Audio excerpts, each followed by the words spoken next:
অতিরিক্তভাবে হামলা চালাচ্ছে এবং আমার হুমকি দিছে এবং রড টবলে মারতে ছিল। আমি মোহাম্মদ রাকিব, ৯ নম্বর ওয়ার্ড যুব দলের সভাপতি।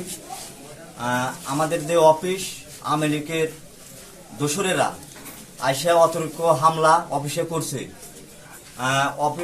এর নিন্দা জানায় আমাকে যখন ফোন দিয়ে আসে দিতে ভাঙচুর করছে। আমার ৯ নম্বর ওয়ার্ডেরই হচ্ছে যে আওয়ামী লীগের হলো ওয়ার্ড সভাপতির ভাগ্নে আরিফুল ইসলাম বাচ্চু এবং মকলেজুর রহমান মকলেজ 18 সালে যাই 7 সাবিন ইয়াসমিন সংবিধান ভোটে দ্বারা ছিল, তখন ব্যালট পেপার জোর করে কাটিছে এবং তার সহযোগী ছিল কাশেম, আরও এরম অনেক ছিল আওয়ামী লীগের লোকজন।